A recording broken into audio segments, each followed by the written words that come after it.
Coupe du Monde à Lens et l'invité des dirigeants de Kaiserslautern pour ce 16e de finale retour que les Allemands abordent évidemment dans la sérénité.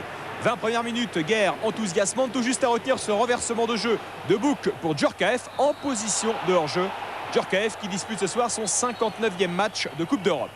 Les Lensois, eux, veulent y croire après un match aller où ils avaient encaissé 2 buts gag, qui sont pour eux autant de motifs de croire que ces Allemands ne sont pas insurmontables. Ballon profondeur de Brunel pour Joseph Désiré Job qui contourne Reinke et qui marque le but de Joseph Désiré Job, le jeune international camerounais. Après seulement 20 minutes, Lens qui ouvre le score sur la pelouse de Kaiserslautern. Job qui a contourné Reinke et qui se joue de Jeff Strasser, l'ancien Messin, dont la main ne sert à rien. À peine le temps de se réjouir de ce beau mouvement de Joseph Désiré Job sur le banc lensois que l'égalisation de Kaiserslautern survient. Elle surprend tout le monde, y compris le réalisateur allemand. Guillaume Varmuz proteste auprès de l'arbitre assistant, mais ce dernier est formel. Le ballon a bien franchi la ligne. On revoit tout ça au ralenti avec le centre venu du côté de Bouc. La remise de la tête de Wagner pour Ristoff.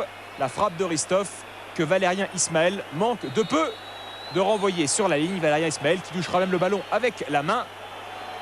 Et les Allemands qui égalisent moins d'une minute après avoir encaissé le but de Joseph Désiré Job. Sur les bancs, guerre de parallèle entre la placidité de François Brisson et l'exubérance d'Otto Rehhagel, l'entraîneur charismatique de Kaiserslautern. Kaiserslautern qui, après un début de match difficile, reprend les choses en main. Centre de Wagner, il a vu Youri Djorkaeff au deuxième poteau. La reprise de volée de Djorkaeff qui s'envole du côté des supporters lensois. Djorkaeff qui avait rencontré, battu avec l'Inter de Milan, un club français, c'était Lyon, il y a 2 ans, Coupe de l'UEFA. Les Lensois, eux, jouent tous les coups à fond. Roll le centre. Reinke, le gardien allemand, qui s'oublie quelque peu, chargé par Pascal Nouma, et ça profite encore à Joseph Désiré Job qui réussit le doublé. Il en avait réussi en championnat contre le Paris Saint-Germain, mais là c'est son premier en Coupe d'Europe et ça permet aux Lensois, juste avant la pause, de prendre l'avantage de Buzyn et surtout de revenir à égalité sur l'ensemble des 2 matchs. 2-1, c'est évidemment le score à la pause avec ce doublé de Job. La pression sur les buts de Guillaume Varmuz en début de 2e période. Avec la tête de Ristoff, il est battu, Varmuz, et c'est Valérien Ismaël qui, sur sa ligne, repousse le ballon sans cette fois mettre la main. Encore et toujours les Allemands de Kaiserslautern à l'attaque. Le ballon sur le côté. Il est passé, Ristoff, entre plusieurs joueurs. La frappe de Ristoff détournée par Varmuz, elle revient sur Sforza. Et la balle qui cette fois s'écrase sur la barre transversale. Malheureux, le capitaine de Kaiserslautern, Sforza, qui n'avait pas joué le match aller, il était suspendu et qui faisait son grand retour ce soir. Malheureux comme son entraîneur, Otto Rehhagel. Varmuz était totalement battu sur ce coup-là. Et la chance qui semble donc avoir choisi son camp. Les Lensois, comme en première mi-temps, jouent tous les contres à fond. Ouverture de Brunel pour Job. Job qui fixe corps, qui frappe. Et c'est le 3e but lensois, 55e minute. Encore et toujours Joseph Désiré Job. Tout un symbole que de voir ce jeune attaquant formé à l'Olympique lyonnais passer 3 buts aux Allemands. Avec la complicité, vous allez le voir, de Strasser.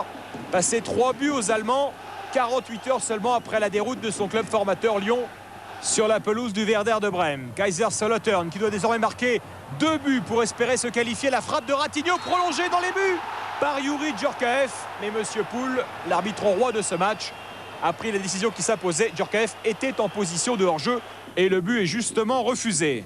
Djorkaeff, on le retrouve pour un coup franc en 20 mètres. Frappe du pied droit, enroulé, et Varmuz qui se détend parfaitement pour repousser ce ballon en corner.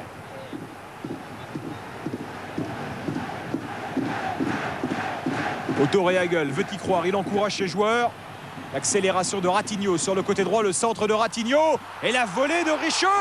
Ça passe encore une fois au-dessus du cadre des buts défendu par Guillaume Varmuz.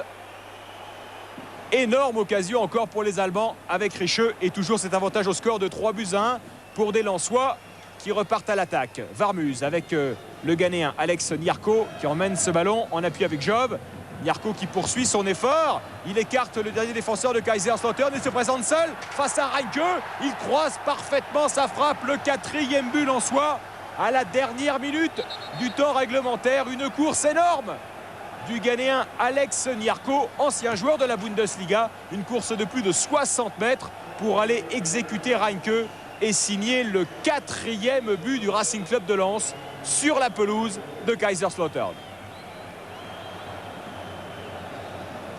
Cette fois, il est dépité, Otto Rehhagel. Il a compris que ce soir, tout souriait aux Lensois et rien, absolument rien à son équipe, qui subit dans les dernières minutes un véritable calvaire avec la frappe de Jocelyn Blanchard, repoussée par Reinke en corner. La dernière frappe du match pour Jocelyn Blanchard et des Lensois qui signent un véritable exploit en l'emportant 4-1 en Allemagne. Le 15e du championnat de France qui passe 4 buts au 6e de la Bundesliga. Et pour la première fois de son histoire, Lens vivra un printemps européen.